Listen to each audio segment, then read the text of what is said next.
यह कहानी किसी भूत की नहीं, बल्कि उस आईने की है जो हमारी दुनिया को एक राक्षस से बचाए हुए था और एक लड़की ने उसे तोड़ दिया। अनन्या ने अपने पुरखों की पुरानी हवेली की धूल भरी अटारी में कदम रखा। चारों ओर पुराने बक्सों और मकड़ी के जालों का साम्राज्य था। ठीक बीचों बीच एक भारी मखमली कपड़े से ढका हुआ एक विशाल नक्काशीदार आईना खड़ा था। जैसे ही अनन्या ने उस पर से धूल झाड़ी, उसे एक अजीब सी सिहरन महसूस हुई। जैसे ही कपड़ा फर्श पर गिरा, आईने की सतह चमक उठी। अपनी परछाई के बजाय अनन्या को कांच के पीछे एक अद्भुत आकृति दिखी। वो एक परी थी जिसके पंख पारभासी थे, लेकिन उसकी आंखों में गहरा और प्राचीन दुख छिपा था। वो बेबस होकर अनन्या की ओर देख रही थी। परी ने अपना हाथ कांच पर रखा। उसकी आवाज अनन्या के कानों में नहीं, बल्कि सीधे उसके दिमाग में गूंजी। मेरा नाम एलारा है, उसने फुसफुसाते हुए कहा। सदियों पहले एक जादूगर ने मुझे इस ठंडे कांच में कैद कर दिया था। क्या तुम मुझे इस अंधेरे से बाहर निकालोगी? अनन्या सम्मोहित हो गई थी।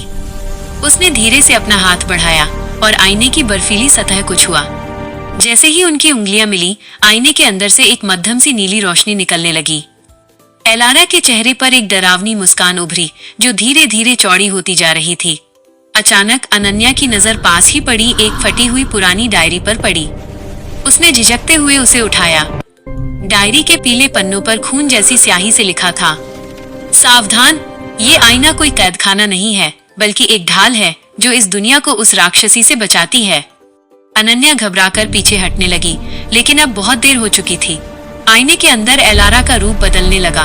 उसकी कोमल त्वचा पीली और सख्त होने लगी और उसके खूबसूरत पंख अब किसी मरे हुए पक्षी के कंकाल जैसे दिखने लगे। उसकी आंखें पूरी तरह काली पड़ गई थीं। तुम अब कहीं नहीं जा सकती। एलारा की आवाज अब एक चीख में बदल गई थी। अटारी की खिड़कियां अपने आप बंद हो गईं और हवा में बर्फ जैसी ठंडक घुल गई।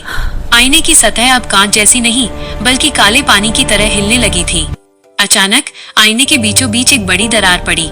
एलारा की लंबी नुकीली उंगलियां उस दरार से बाहर निकली और उन्होंने अनन्या के टखने को कसकर पकड़ लिया। उसकी पकड़ इतनी ठंडी थी कि अनन्या का पैर सुन्न पड़ गया। एक जोरदार झटके के साथ एलारा ने अनन्या को आईने की ओर खींचा। अनन्या ने बचने के लिए फर्श को पकड़ने की कोशिश की, लेकिन अदृश्य ताकत उसे कांच के अंदर निगल रही थी। ठीक उसी पल एलारा का शरीर आईने से बाहर पूरी तरह उभर आया। अटारी में सन्नाटा छा गया। अब वहां एलारा खड़ी थी, जो अनन्या की तरह दिखने लगी थी। उसने एक कुटिल मुस्कान के साथ आईने पर कपड़ा वापस डाल दिया। आईने के अंदर से अनन्या की चीखें बाहर नहीं आ पा रही थीं। वो अब उस अनंत अंधेरे में अकेली कैद थी।